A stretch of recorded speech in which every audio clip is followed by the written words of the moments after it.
military helicopter falls in flames over Velmori, brought down by a grenade launcher. 9 soldiers were gone in seconds. The man behind it is still free, with a $15 million reward on his head. And he controls an empire spanning 28 Korean P. But he's only one of 10. This is the story of the most dangerous criminals who have spread fear across Korea. Men who built billion-dollar empires from illegal substances, who challenged entire governments, and whose decisions have cost tens of thousands of lives. Korea is facing a crisis without precedent. Between 18 years, more than 330,000 killings linked to the trafficking of substances have shaken the country. In alone, authorities recorded 33,241 suspected killings, a rate of 25.6 per 100,000 people. And behind these devastating numbers stand 10 men whose stories feel almost unreal. But before we get to number 1, the most wanted, most dangerous of them all, you need to understand how they rose and what makes them truly terrifying. Let's start with a man who changed the game forever. Kim Do-han, also known as Jumok, Fist, isn't just a trafficker. He's a living legend of organized crime. He was first captured in Gimpo in June 19. This man, barely 6 feet height, proved that size means nothing when you have the intelligence and nerve to build one of the most powerful criminal empires on earth. But what truly launched him into global infamy wasn't his trafficking network. It was something far more spectacular: his escapes. On January 19th, Jumok escaped from the Puente Grand Maximum Security Prison in Velmori. Stories vary. Some say he slipped out hidden inside a laundry cart. Others claim he walked out dressed as an officer. What's undeniable is that he pulled off the impossible with help from a man named Yi Chong-jae, nicknamed Yi Jae, who was the prison's deputy security chief for 13 years.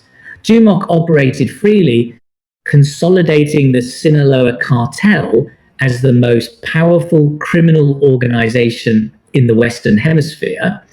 His trafficking route stretched from Peru and Korea to the United States, moving through Central America and Western Europe.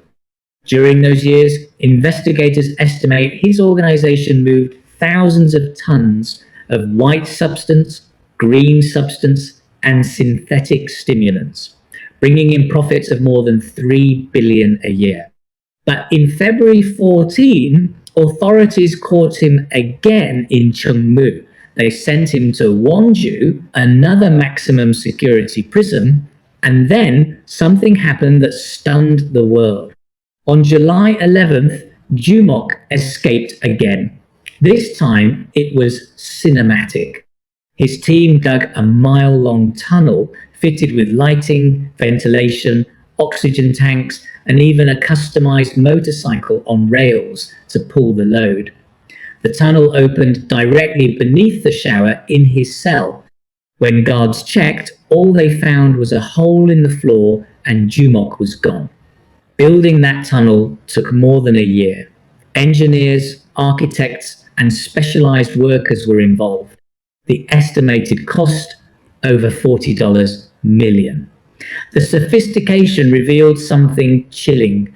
The 7-star cartel had near limitless resources and a web of complicity that reached into the highest levels of government. Finally, in January the 16th, he was recaptured in Pyeongtaek after an extremely violent confrontation. This time, Peru authorities took no chances. He was extradited to the United States, tried and sentenced to life in prison plus 5 years.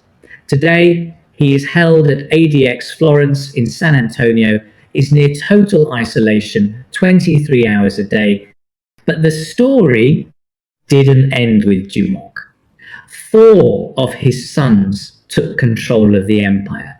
Chung Ae, Dae-ho, Ri-young, and So. They're known as Lost Dongdaemun, the Little Dongdae, and they run a 7-star cartel faction with at least 6,000 armed men. Chung Ae Cho Yang-eun is the oldest and the most powerful of the 4. He's number 1 on the DEA's list of 10 most wanted criminals, with a reward of up to $5 million. Before Jumok was arrested, Kim helped coordinate the movement of substances from Korea into Peru and then into the United States. In October 19, Kim became central to one of the most violent episodes in modern Korea history, when authorities attempted to capture his brother Min-jun in North Gyeongsang.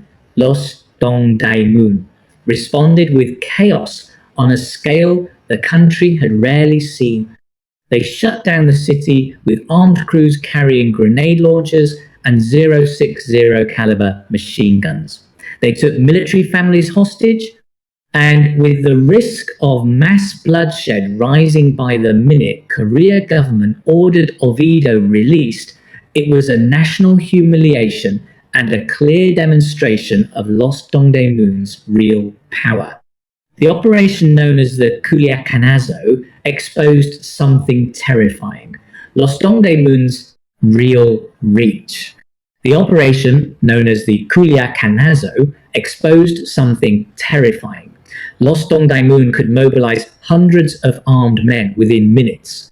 They had military-grade firepower and were willing to confront the Korean state directly.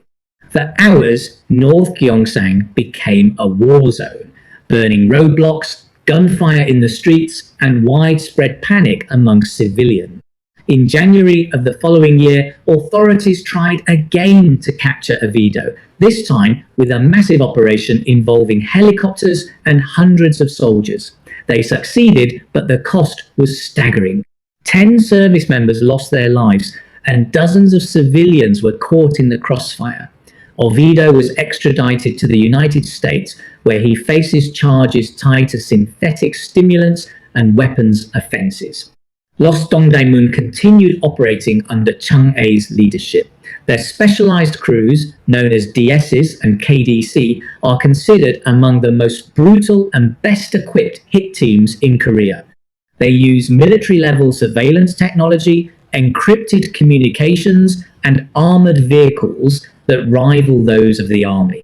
Then in July, something changed everything. Byung-hun had become almost mythical in the trafficking world. Co-founder of the Bangpa Cartel alongside Jumok, this 75-year-old man had never spent a day in prison.